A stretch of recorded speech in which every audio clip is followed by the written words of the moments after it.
tracks.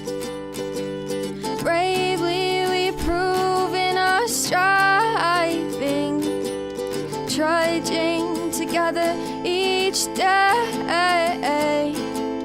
Where there's a will, there's a way. The views and opinions expressed on Trudging Together are solely those of the host, co-host, and our guests. They do not necessarily reflect the views of any organization, fellowship, or other entity, and definitely not your boss, your neighbor, or that one guy in your home group. The content of this program is not intended to replace medical, psychological, or professional advice. If you're looking for that, please seek guidance from qualified professionals who spent way too many years in school. What you'll hear here is based on lived experience, recovery journeys, and the occasional bad coffee-fueled joke. Trudging Together is not affiliated with any 12-step fellowship. We are simply people sharing our stories and walking this path together, one day at a time. Thank you for joining us, and remember, recovery is serious business, but that doesn't mean we can't laugh along the way. Recovery project. Hello. That's my AI talking. I'm asking for something, but it's not giving me the way I want it. There we go. All right. That's what I was looking for. That's what I was looking for. After therapy live.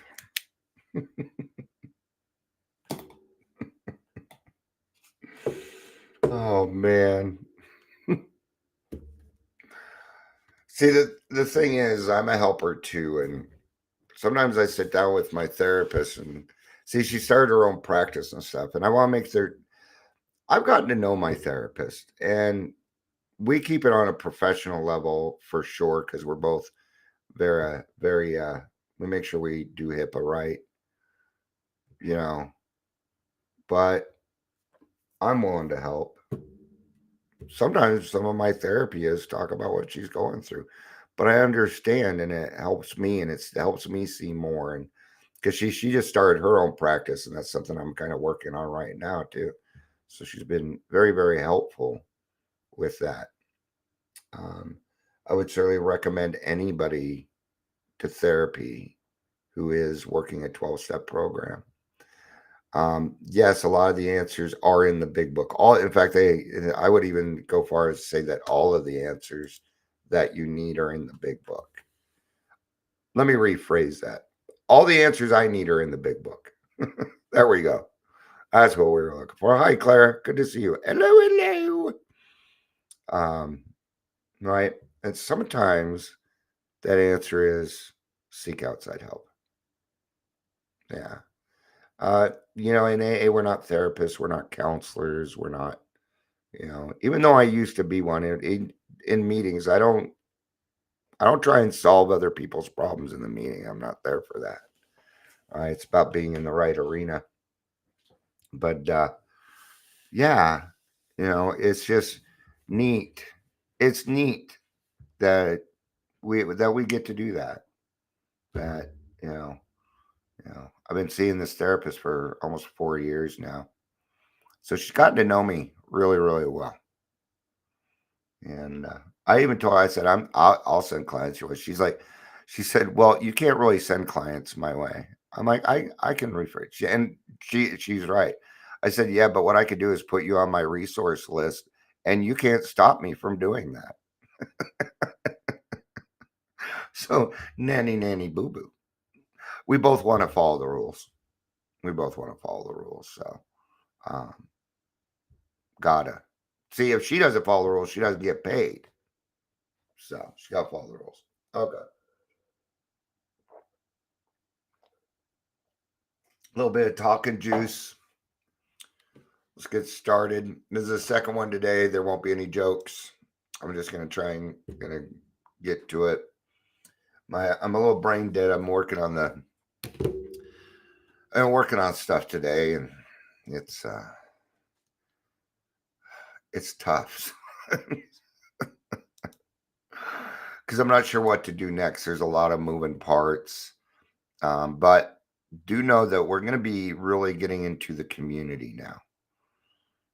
This is hard to describe because a lot of it's online, but it's going to be about the community. It's all about community. See, I'm not taking any money from the government. I'm not gonna do any of that. This is going to be community based. It's going to be community run. It doesn't need to be You know, let's just put it this way: we're going to keep it simple, all right?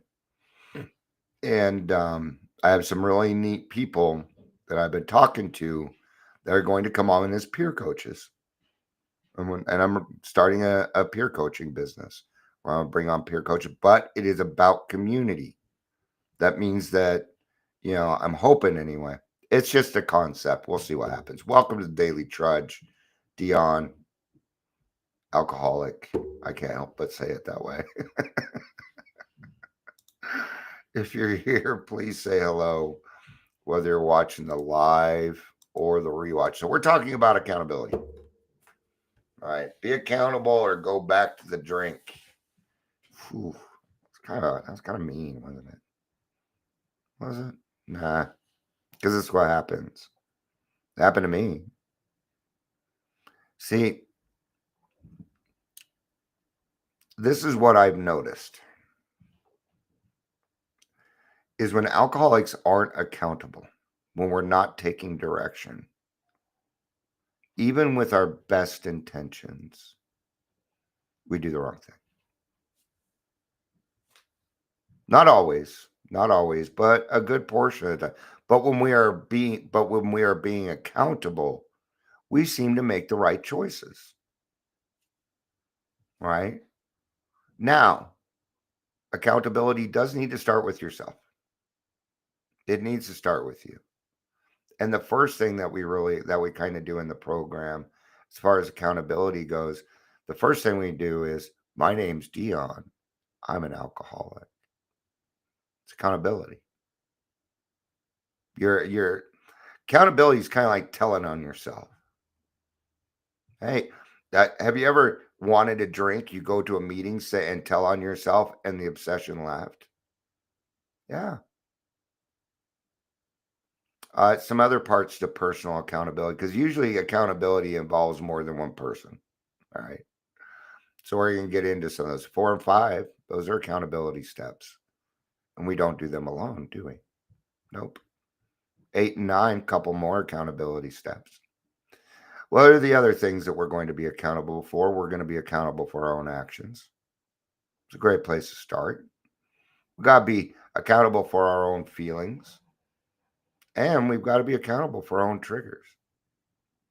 That was the hardest one for me. But I found that it worked. You know what I found on the other side of that? A lot of freedom, happiness, contentment. Not necessarily excitement, but contentment. All right. So accountability is vital in addiction recovery because it shifts a person's from a mindset of denial to one of empowerment and responsibility. Taking responsibility for who you are and what you're doing is empowering. It is. It's very empowering. And responsibility, which directly prevents relapse. Now, I had 12 years of sobriety. And it's the same story. And, I went out. Why did I go out? This right here. I stopped taking accountability. Stopped going to meetings. It's been a minute since I said this. And I think it's more powerful than people realize because I don't get much of a response out of it.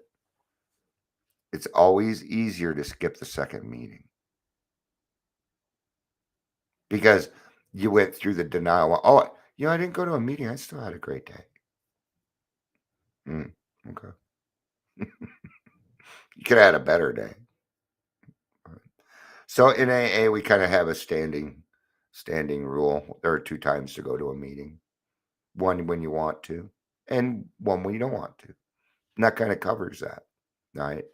But I stopped going to meetings. I stopped sponsoring people. I stopped being of service. And eventually, that was about 9-10 years. And it took a couple of years, but the anger came back pretty darn fast. It did. I definitely emotionally relapsed before I physically relapsed on alcohol, right? Through accountability, an individual acknowledges their past behaviors and takes ownership of their recovery journey.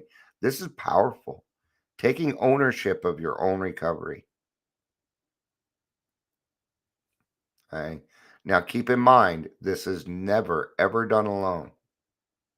It, you know, it sucks. We call it white knuckling it. And it's when you do it yourself, when you just hide in your house, hope that nobody notices that you're gone for 30 days because you're sulking, you're withdrawing and stuff. And this could be scary, especially with alcohol, because the withdrawal from alcohol has the ability to kill somebody. So this process is strengthened by both internal self-honesty and external support from a recovery community. Hi, Amber. Good to see you. Did you like the one I sent you today? I try and come up with today. What did I say? Sitting in the pickup line live. That was the one today. All right. So accountability is kind of where we start. Right. So before I get into this, another way that we do accountability is this. It's part of our living amends. Yeah. Did you know that and I'm putting this in quotations, normal people, right? Normal people tell people where they're going when they leave the house. Did you know that? Did you know that? I didn't know that until I got sober. Amber says, I wish there was a pickup line. I have to park and walk my happy ass up there. Oh, shit. Oh, shit. Yeah. Wow. That's what you get for living in, I guess, rural Colorado is. Rural is a hard word for me. Rural.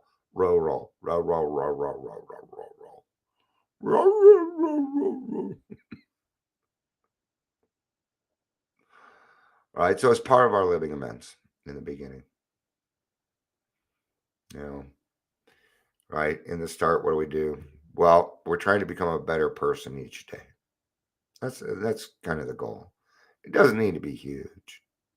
In fact, I prefer the small steps because then I can appreciate what's going on with those steps at the moment.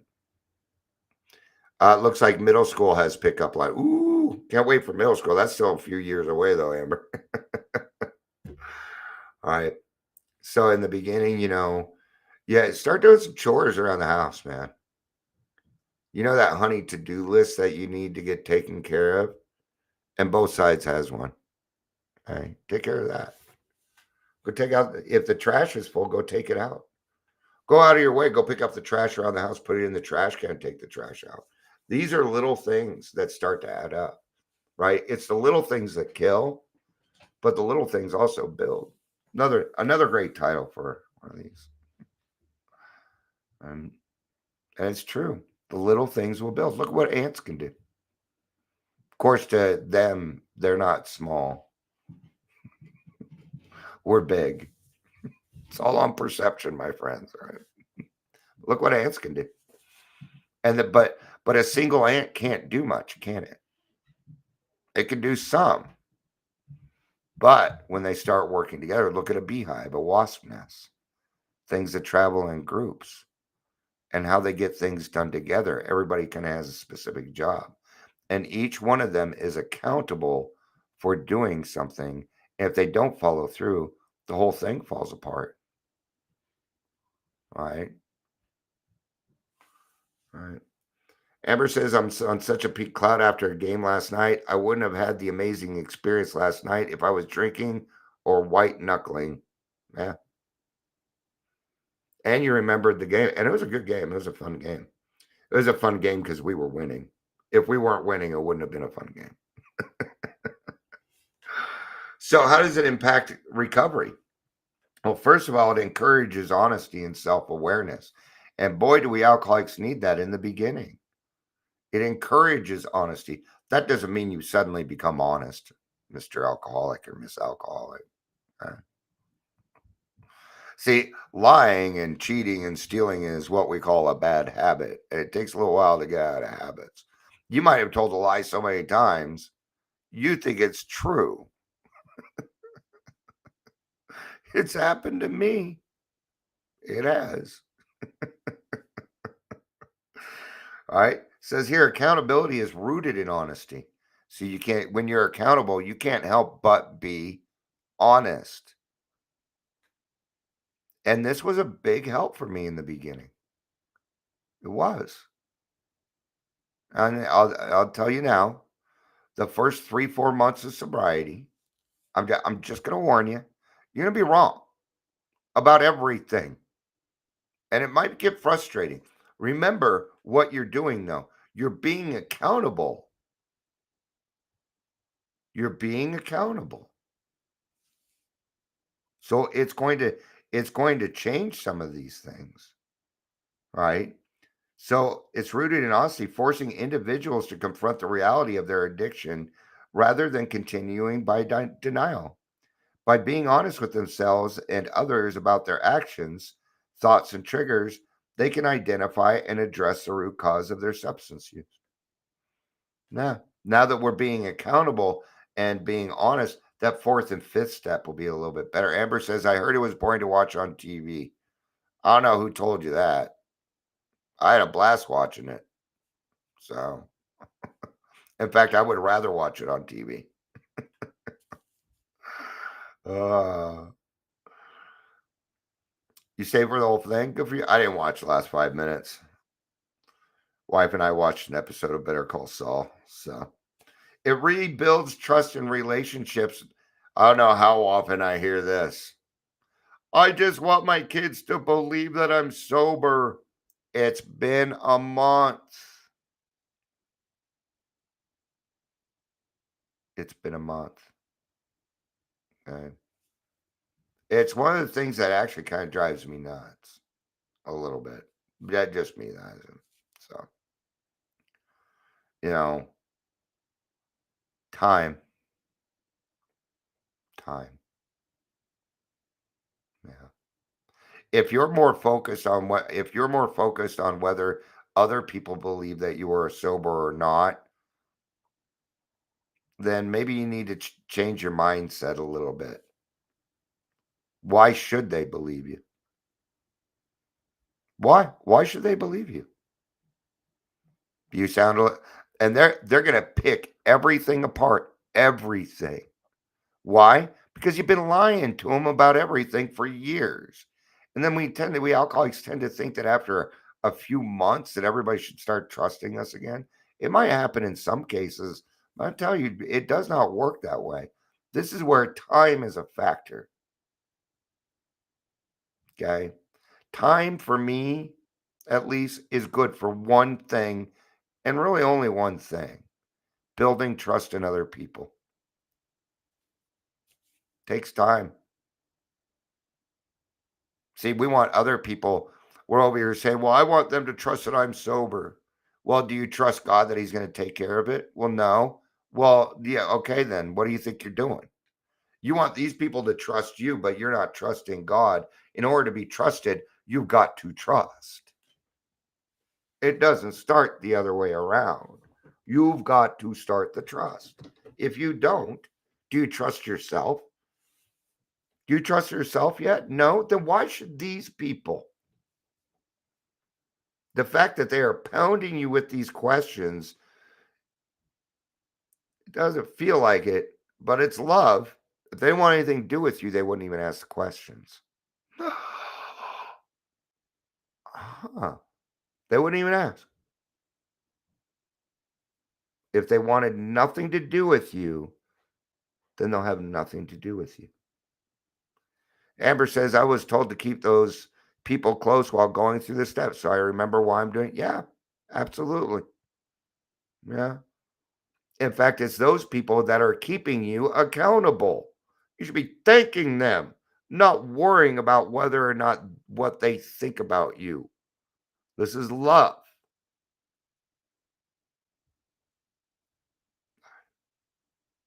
Rebuilds trust. Addiction often erodes trust within family and friends. Taking responsible, being transparent about progress is crucial for repairing damaged relationships. Consistently demonstrating accountability helps rebuild the trust necessary for a strong and healthy support system. It goes something like this. Yeah, I got a couple weeks of sober. Are you sober?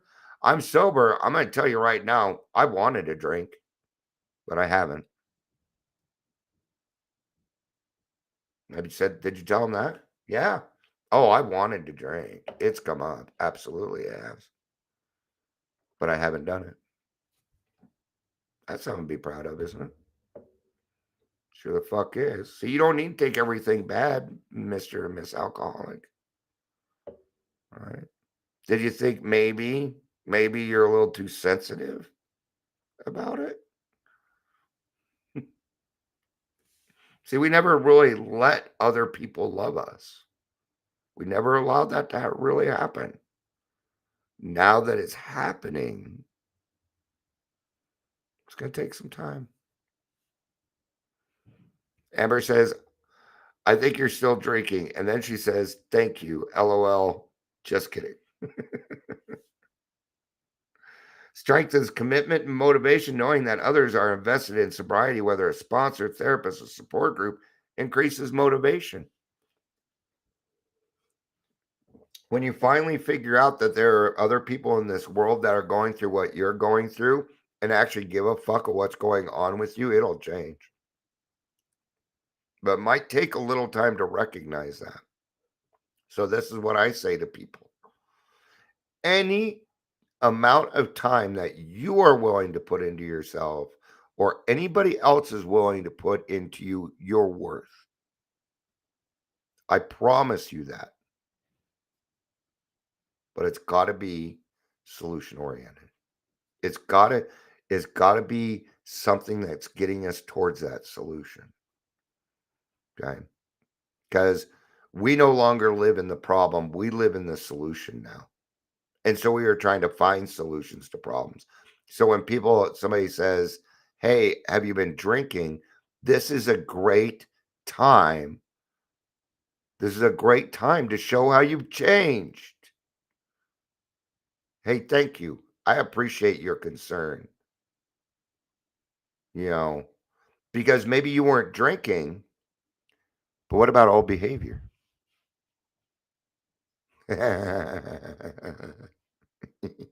Were you sneaky about, did you try and sneak something? Did you? Huh? See? Just because you didn't drink doesn't mean you're not acting like an alcoholic. Hey, Corey, good to see you, honey.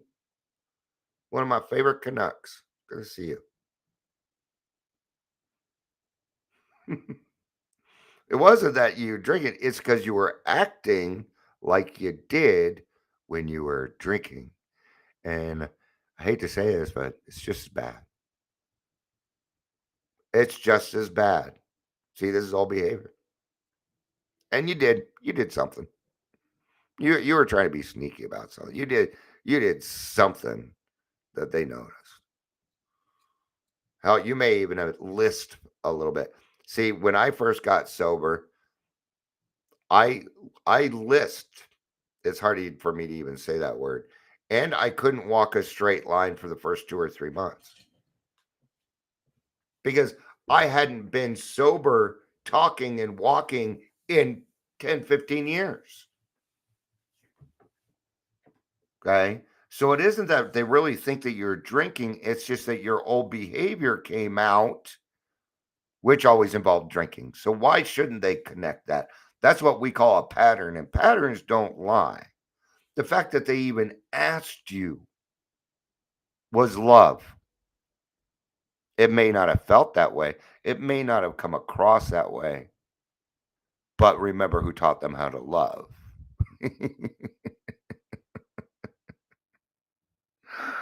See, we got to take accountability. Got to take it. Knowing that others are interested, we went through that. It prevents relapse. Being accountable prevents relapse. Service work. If you say you're going to do something, do it. If you can't do it, then find somebody to replace you. Maybe you were supposed to chair the meeting tonight and you're unable to make it, then you go find somebody to take care of it for you. That's what I was taught. Of course, it's a lot easier for me because I go to Zoom meetings and everybody's kind of in the same group, so it's a little bit easier. So accountability is one of the most critical factors in preventing relapse. It provides a framework for openly addressing challenges and potential triggers instead of hiding or avoiding them.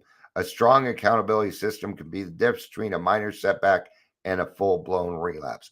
Here again, what are we talking about? Telling on yourselves. I really feel like having a fucking drink right now. I really want to fucking drink. Okay. I know somebody they have some time in the program, and I go to a meeting and they're there and they make a commitment every single time. I'm going to commit because they're going through hard stuff. And they say it in the group. What are they doing? They are taking accountability and using it correctly. It is keeping them sober. It is working. I can't have a drink later. I'm chairing the meeting. I can't have a drink later. I'm meeting my sponsor. I can't have a drink later. I'm going to the Bronco game. That's what accountability will do. It will change your mind.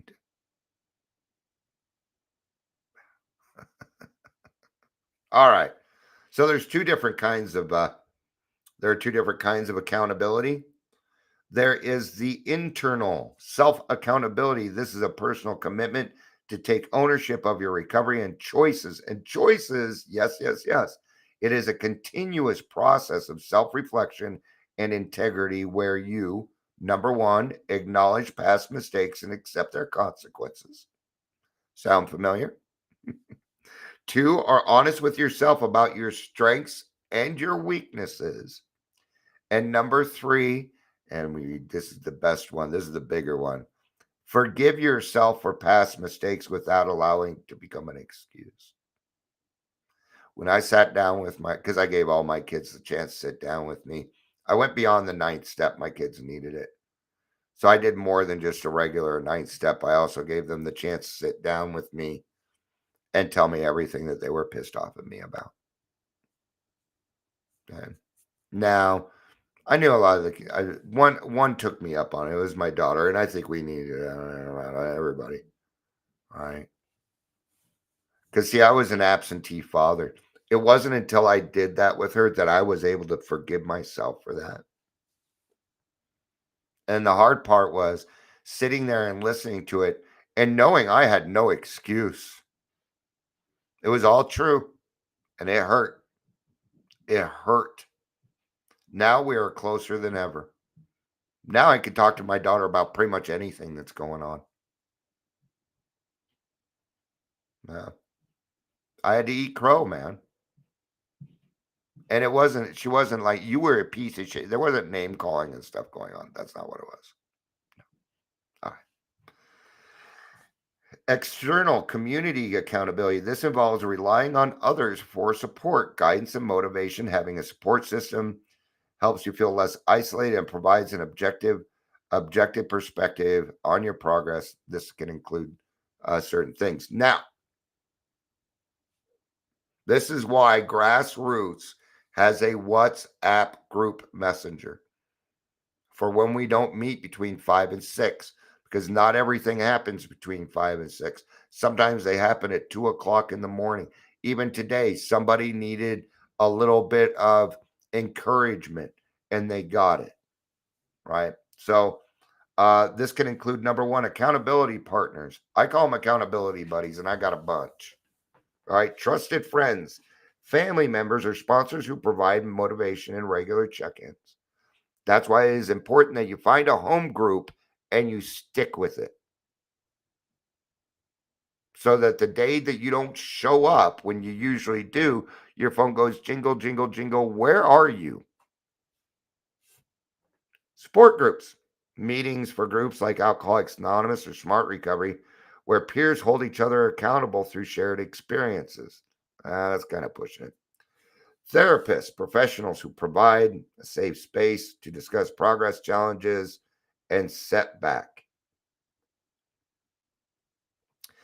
This last one, it's true, but sober living homes, structured, peer-based living environments where residents hold each other to high standards of sobriety. And I would agree with that. That's what a sober living is supposed to do. I was in a sober living when I was 18. That was back in 1989. Okay. So the sober livings we have today are not the sober living that I experienced. It's much different. So, but it is true, it works. What we were was a bunch of Skid Row alcoholics that were managing to pay our rent every month. We were self-supporting through our own contributions. That was nothing short of a fucking miracle. Yeah. Now it's gone. Got bought by the government. Now they won't even give me a tour. Even though I'm an original alumni, they won't let me do anything. It's weird. All right. Thank you, everybody, for being here. Hope you have a great day. I will see some of you in an hour and 9 minutes. Feel free to join. Grassroots is in an hour. Been a great meeting. It's what, Tuesday? Meeting will probably be a little bit smaller. Thursdays and Saturdays seem to be our big days. Mondays was the big one. I kind of changed for some reason. I don't know. All right. Deep breaths. All right. Thank you all. I love you. You know I do.